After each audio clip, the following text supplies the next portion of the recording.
রাতভর বৃষ্টিতে আবারও পানি বাড়তে শুরু করেছে নোয়াখালী ও লক্ষ্মীপুরে। এদিকে কুমিল্লায় গোমতী ও শালদা নদীর বাঁধে ভাঙনে আজও প্লাবিত হচ্ছে নতুন নতুন গ্রাম। ফেনীতে তলিয়ে আছে গ্রামের পর গ্রাম। কুমিল্লার বুড়িচং ও ব্রাহ্মণপাড়া উপজেলার ১৫০ গ্রামে বানের পানি। এর মধ্যে গোমতী ও শালদা নদীর বাঁধের ভাঙনে বাড়ছে বন্যার বিস্তৃতি। এক সপ্তাহে বেশি সময় ধরে তলিয়ে আছে ১৪ গ্রাম ও নাঙ্গলকোটের শতাধিক গ্রাম। আশ্রয়ের খোঁজে হাজারো মানুষ। রাতভর বৃষ্টিতে বন্যার অবনতি হয়েছে নোয়াখালীতে। নতুন করে ভিড় বাড়তে শুরু করেছে আশ্রয় কেন্দ্রগুলোতে। সরকারি হিসেবে ৮২৬টি আশ্রয় কেন্দ্রে ১.৫ লাখের বেশি মানুষ আশ্রয় নিয়েছে। এছাড়াও অসংখ্য মানুষ বাড়িঘর ছেড়ে উঠেছেন আত্মীয় স্বজনের বাড়িতে।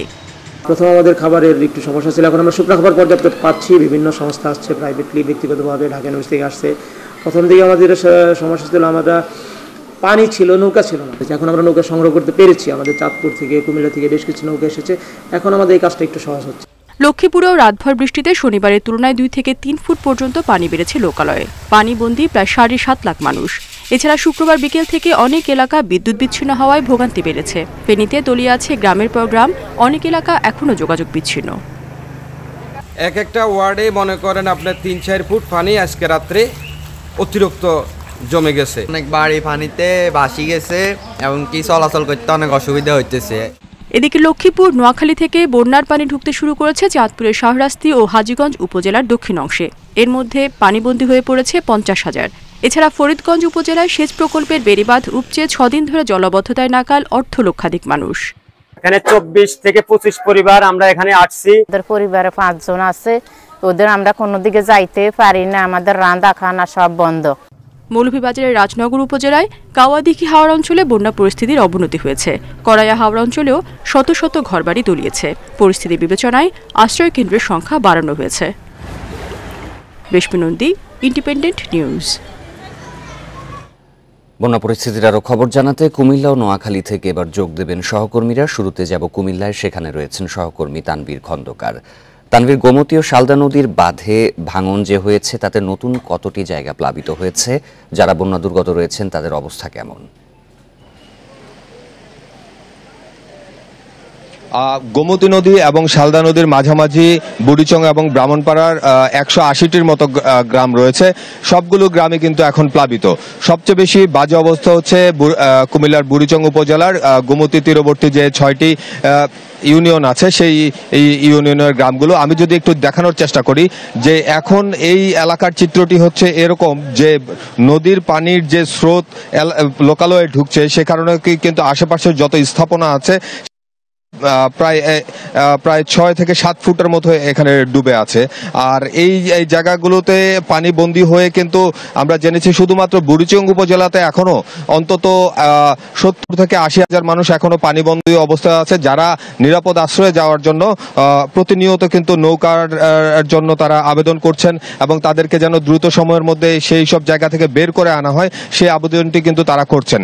তো আমরা গত কয়েকদিন যাবতই জানাচ্ছিলাম যে নৌকা এবং স্পিডবোট সংকটের কারণে মূলত বুড়িচং উপজেলাতে এই মুহূর্তে আপনার উদ্ধার কার্যক্রমটা সেটি সচলভাবে চালানো যাচ্ছে না। কিন্তু কিছুক্ষণ আগে আমরা বিআইডব্লিউটি এর সাথে কথা বলেছি, তারা 5টি নৌকা এবং 2টি স্পিডবোট নিয়ে কিন্তু এসেছে। তারা এই বুড়িচং উপজেলার নানুয়ার বাজার থেকে উদ্ধার কার্যক্রম পরিচালনা করছে। আমরা বিভিন্ন জায়গা থেকে ফোন পাচ্ছি, মেসেজ পাচ্ছি যে তারা মানুষজন বাড়ির ছাদে, কোথাও অফিসের দোতলায় কিংবা টিনের চালার মধ্যে আটকা পড়ে আছে। তারা কিন্তু বারবার বলছে তারা সেখান থেকে উদ্ধার হতে চায়, যে কোনোভাবেই হোক তাদেরকে সেখান থেকে উদ্ধার করা হোক, কারণ পানির উচ্চতার পরিমাণ কিন্তু বারবার বাড়ছে। আর আমরা দেখেছি যে বিভিন্ন জায়গায় স্বেচ্ছাসেবীরা কিন্তু ত্রাণ নিয়ে আসছে, তারা উদ্ধার কার্যক্রমে অংশগ্রহণ করছে। কিন্তু তারা যেহেতু এই এলাকায় অপরিচিত, সেই কারণে কিন্তু তারা রোড ম্যাপ না জানার কারণে বিভিন্ন ত্রাণ কার্যক্রম সহজভাবে চালানো যাচ্ছে না। আর আমি যদি একটু এলাকার পরিস্থিতিটা দেখানোর চেষ্টা করি যে বন্যার কারণে কি ক্ষতি হয়েছে, সেটি যদি দেখানোর চেষ্টা করি, সবচেয়ে বেশি ক্ষতিগ্রস্ত হচ্ছে এই মুহূর্তে রাস্তাঘাটের। কারণ নদীর তীরবর্তী যতগুলো গ্রামের সংযোগ সড়ক আছে সবগুলো কিন্তু ভেঙে ভেঙে যাচ্ছে এবং সড়ক ভেঙে যাওয়ার কারণে কিন্তু স্বাভাবিক যে যোগাযোগ, যে হেঁটে চলার যে পথগুলো সেই পথগুলোতে কিন্তু সাধারণ মানুষ যেতে পারছে না। তাদেরকে আসলে নৌকার আশ্রয় নেওয়া ছাড়া কোনো উপায় নেই। আর স্রোতের যে পরিমাণ সেটি কিন্তু প্রতিনিয়তই বাড়ছে। গোমতীর যে স্রোত, সেই স্রোতের কারণে দক্ষিণ দিকে জনবসতি আসলে হুমকির মুখে, আর শালদা নদীর যে স্রোত সেটা তার কারণে কিন্তু উত্তর দিকের জনবসতিগুলো এখন হুমকির মধ্যে। এখন একমাত্র চাহিদা হচ্ছে মানুষগুলোকে দুর্গত এলাকা থেকে বের করে নিরাপদে উঁচু এলাকাতে যত দ্রুত সম্ভব পৌঁছানোটাই এখন মূল দায়িত্ব। এটি যেন তাড়াতাড়ি হয়, এটাই আমাদের প্রত্যাশা। এবারে নোয়াখালীর পরিস্থিতি জানাতে যোগ দিচ্ছেন সহকর্মী আবু নাসের। নাসের, রাতে এবং সকালে বৃষ্টির পরে বন্যা পরিস্থিতির অবনতি কেমন হয়েছে? আশ্রয় কেন্দ্রগুলোর পরিস্থিতি কি? কেবল রাত এবং সকালে নয়, এখনো ক্ষণে ক্ষণে বৃষ্টি হচ্ছে এবং ভারী বৃষ্টি হচ্ছে। সেই সাথে শঙ্কার বিষয় হচ্ছে যে ভারী বাতাসও, এবং এখানে অলরেডি 3 নাম্বার সংকেত জারি করা হয়েছে। সুতরাং এটি যেহেতু একটি উপকূলীয় এলাকা, ইতিমধ্যে বাড়িঘর সব পানির নিচে নিমজ্জিত হয়ে আছে। তার মধ্যে বাতাসের বেগ বাড়লে কিন্তু কাঁচা ঘরগুলো সব ভেঙে পড়ার সম্ভাবনা রয়েছে। আশ্রয় কেন্দ্র ইতিমধ্যে 926টি খোলা হয়েছে সরকারিভাবে, এছাড়া অসংখ্য আশ্রয় কেন্দ্র স্থানীয়ভাবে খোলা হয়েছে। একটু আগে জেলা প্রশাসক দেওয়ান মাহবুবুর রহমানের সাথে কথা হয়েছে, তিনি জানিয়েছেন প্রায় 2.25 লক্ষ লোক এইসব আশ্রয় কেন্দ্রে আশ্রয় নিয়েছেন।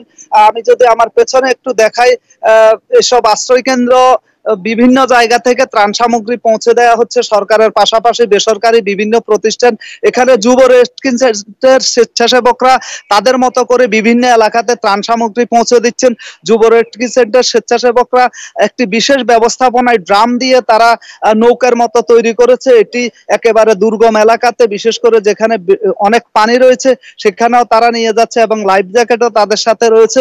এভাবে তারা কিন্তু যেখানে সাধারণ স্বেচ্ছাসেবীরা পৌঁছতে পারছে না, সেখানে এই যুব রেড ক্রিসেন্ট এবং যে স্বেচ্ছাসেবকরা রয়েছে বিভিন্ন সংগঠনের, তারা কিন্তু ত্রাণ সামগ্রী পৌঁছে দিচ্ছেন।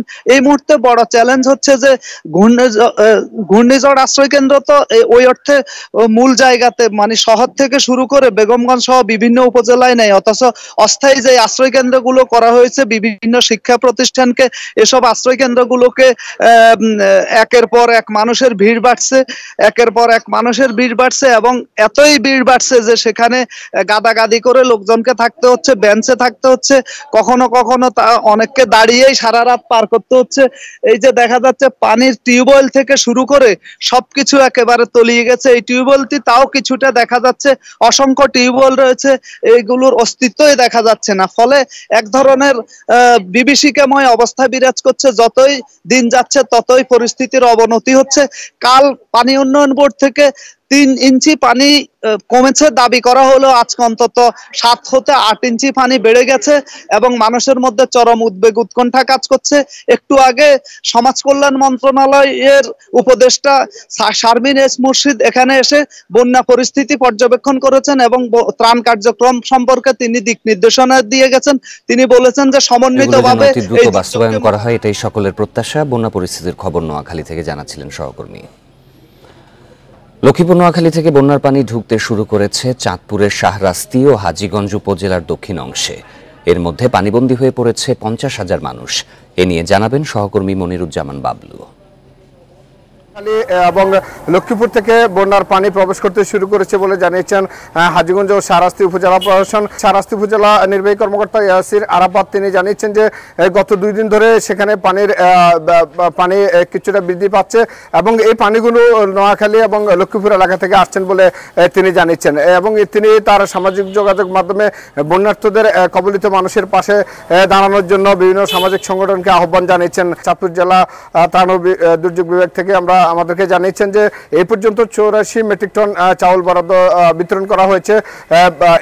মজুত রয়েছে আরো প্রায় 600 মেট্রিক টন চাউল। বন্যা কবলিত এবং জলাবদ্ধতা যে উপজেলাগুলো রয়েছে সেগুলোতে পর্যায়ক্রমে নগদ টাকা এবং শুকনো খাবারও বিতরণ করা হচ্ছে বলে তিনি জানিয়েছেন। হাজীগঞ্জ উপজেলার যে কাশিমপুর সরকারি প্রাথমিক বিদ্যালয় সেখানে আশ্রয় কেন্দ্রে স্থান নিয়েছেন প্রায় 30টি পরিবার। এছাড়া মুন্সিরহাট এলাকায় আশ্রয় কেন্দ্রে কেন্দ্রে রয়েছেন অনেকেই, এবং শাহরাস্তি উপজেলা মণিপুর সহ সূচিপাড়া ডিগ্রি কলেজে আশ্রয় কেন্দ্রে নিয়েছেন যারা পানিবন্দী রয়েছেন তাদের মধ্যে অনেকেই। ফরিদগঞ্জ উপজেলায় যে জলাবদ্ধতা সৃষ্টি হয়েছে সেটি কিন্তু সেখানে একটি সেচ প্রকল্প রয়েছে, এর কারণেই কিন্তু সেখানে জলাবদ্ধতার শিকার হয়ে মানুষ দুর্ভোগে পড়ছেন। চাঁদপুর থেকে এই ছিল আমার কাছে সর্বশেষ।